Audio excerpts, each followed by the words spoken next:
çka po mendojnë që kanë me arrit përmes zgjedhjeve të reja. A i kanë pyet qytetarët e Republikës Kosovës, a kishin dashur me shku edhe një herë në zgjedhje? A është edhe një argument që ju po përdorni për ta fajsuar opozitën, pikërisht se po na dërgojnë në zgjedhje të reja? S'ki nevojë me fajsu opozitën, na veç po i vesim.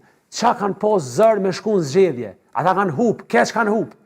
Qa kanë pas zër me shku edhe një herë në zgjedhje? A i kanë vetë qytetarët e Republikës Kosovës? Le, a i kanë vetë qytetarët e Republikës. A i kanë vetë anëtarët e partive të veta. A janë të interesuar me shku në zgjedhje?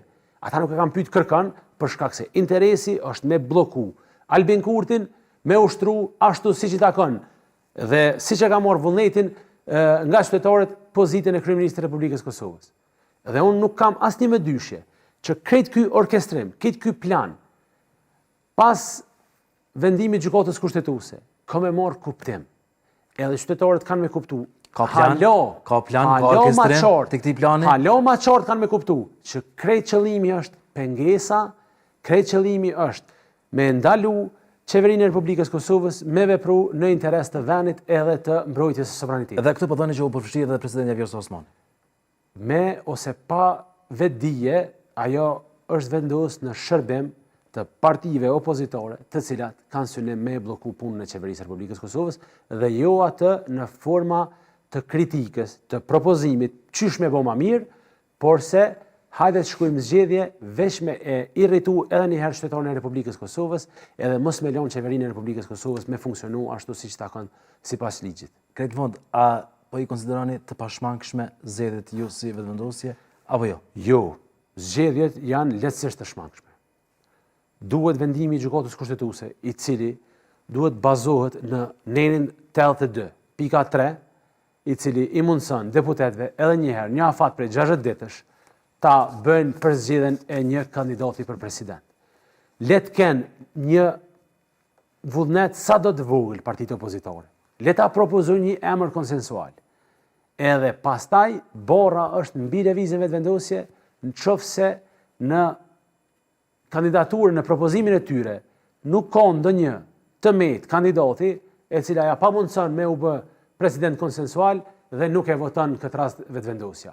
Pastaj mund themi që ne si subjekti politik më i madh po e pengojmë çështjen e zgjedhjes së presidentit. Por që be pretendu që brenda 10 orësh nga fillimi i procesit, ku aty thot sakt që 60 ditë janë për ta zgjedhur, mu qunë mëngjes, ora 8, me shpoll dekretin, unë që ditna edhe bile po menoj kur është shkruaj dekret, kur është menuaj e zgjidhje, nëse s'është menu ma herët. Nga kush është menu ma herët nëse është marrë një dekret i menduar më herët.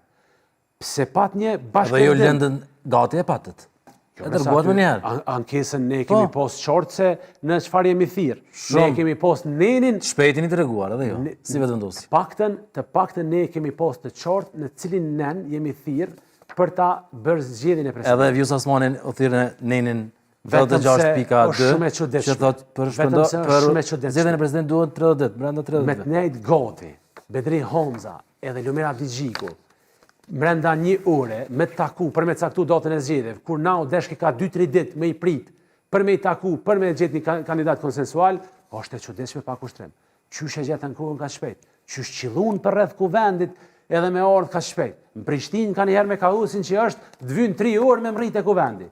Këta mrritën për 30 minuta në takim me caktu datën e zgjedhjeve. Bashkëpunoj me opozitën, kështu po thoni.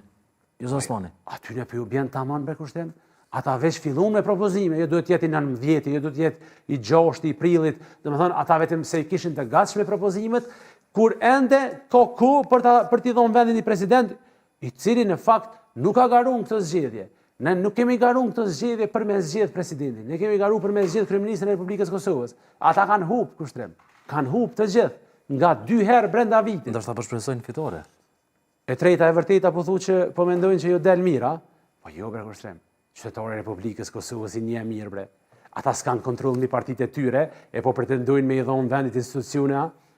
Asnjë ndryshim s'ka me pas. Vetë se mundet me pas një rezultat i cili vërtet e afron shumë afër vetëvendosjen me e bë zgjidhjen për çështjen e presidentit në zgjedhjet e ardhshme, që unë shpresoj që nuk do të ndodhin për shkak të vendimit të gjykatës kushtetuese. Falenderoj shumë zoti Bajrami për prezencën në Infonat. Faleminderit edhe juve kushtim për ftesë.